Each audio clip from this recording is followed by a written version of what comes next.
Imagine the rain has not stopped for 2 days. Not a soft rain, not a calm rain, a heavy, cold rain that keeps falling through the morning, through the night, and into the next day. You are hungry. The group is hungry. Yesterday, someone saw animal tracks near the lower valley. There was a path in the mud. But now the ground has changed. The tracks are blurred. The dry stones are slick. The open land has turned soft under your feet. Every step takes more effort. Every slope becomes dangerous. And if someone falls badly out here, that is not a small problem. A twisted ankle can slow the group. A broken bone can become a death sentence. So now you cannot move the way you planned. You cannot follow the animals. You cannot see the old trail. You cannot leave the fire for too long. And the rain keeps coming. For a modern human, rain is usually background. You close the window. You put on a jacket. You sit under a roof.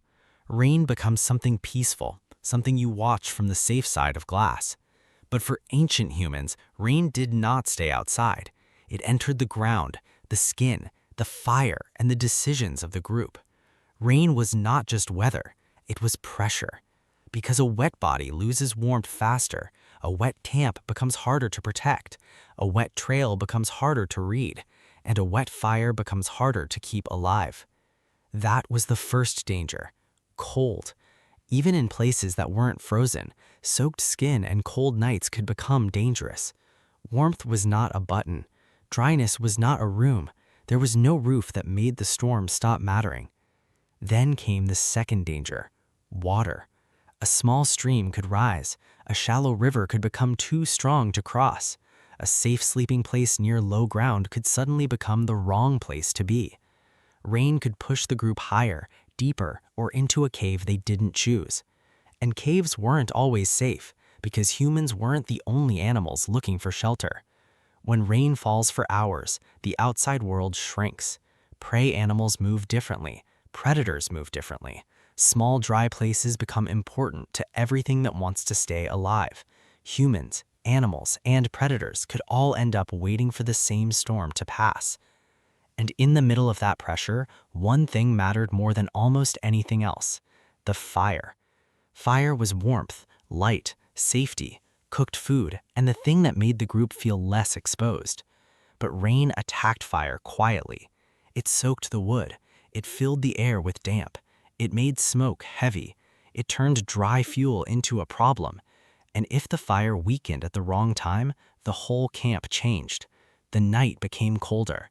The darkness came closer. The group became easier to find. So when ancient humans faced days of rain, they weren't just waiting. They were managing a crisis, searching for dry material, keeping children close, deciding whether to stay, move, or hide. A rainy day was not empty. A rainy day was not lazy. And a rainstorm that lasted for days was not background noise. It was a trap. And the first thing humans had to save was the fire. If the fire survived, the group still had a chance. So the first work of a long rain was simple: protect the flame. Not because fire was easy, because fire was fragile. A strong fire in dry weather could become weak and smoky in rain. Wet wood did not burn well. Damp air made everything harder. Smoke stayed low, ash turned heavy, and every new stick had to be chosen carefully. Too much wet fuel could choke the fire. Too little fuel could let it die. So someone had to watch it, hour after hour, adding small pieces, moving embers, and shielding sparks from dripping water, keeping the heart of the fire alive. This was not a small task. It was survival work. The group needed dry material, so people looked under fallen trees, under rock ledges, and inside dead branches that were wet out but still dry within.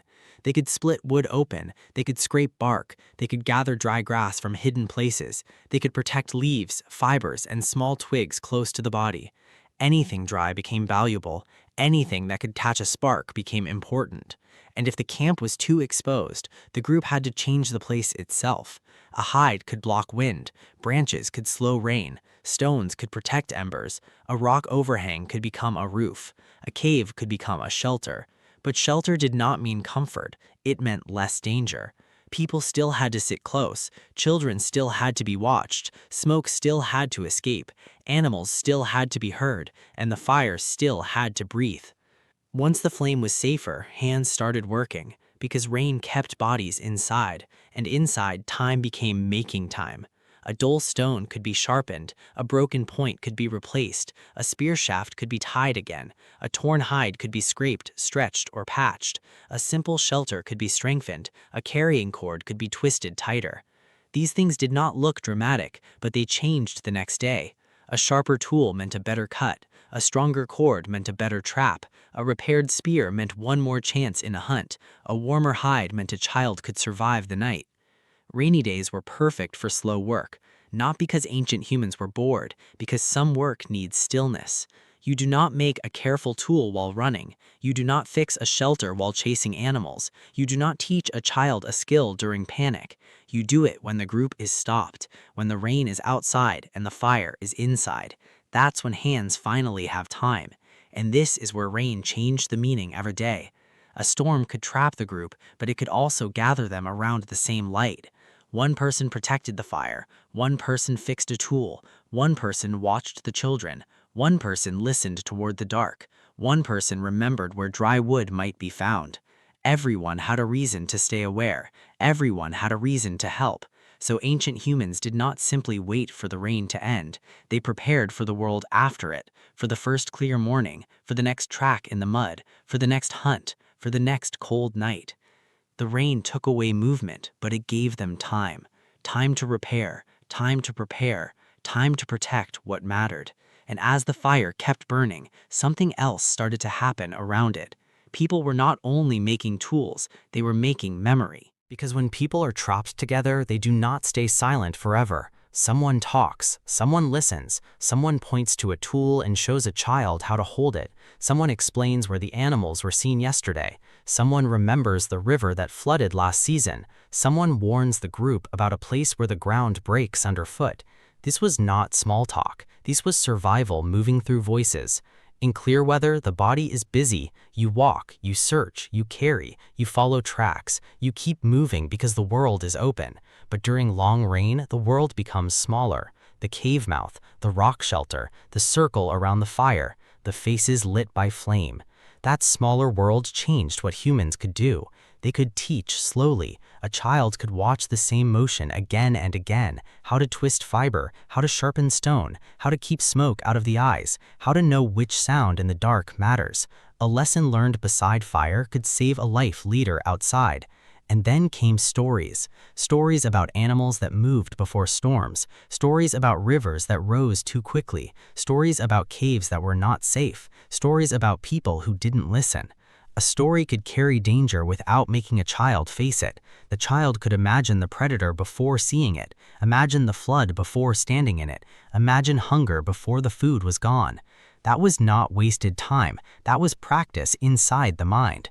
Rain also gave humans time to look at the walls, a handprint on stone, a line shaped like an animal, marks that did not cook food or warm the body, but they still mattered because humans were not only trying to survive the storm, they were trying to remember what survival meant. A drawing could hold an animal in the mind, a mark could say we were here, a song could carry a warning, a story could keep a dead person alive in the group's memory. This is where ancient humans became dangerous in a different way, not because they were stronger than the rain, not because they were faster than predators, but because they could turn waiting into learning, they could turn fear into warning, they could turn darkness into stories, they could turn a trapped day into preparation.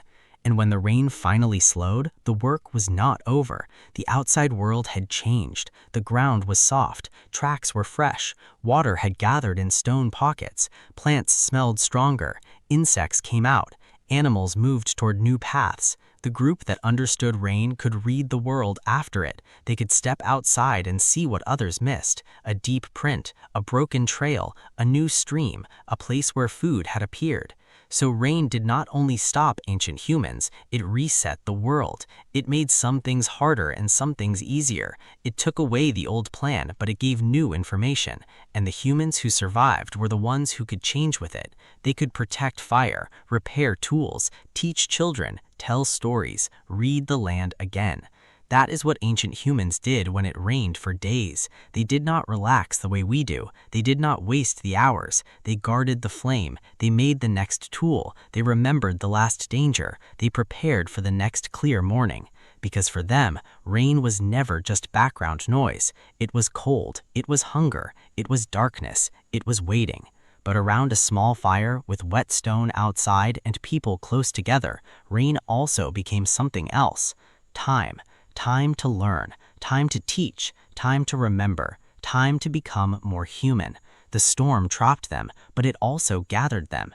And maybe that's why humans survived so many storms, not because they could stop the rain, but because when the rain would not stop, they learned what to do with it.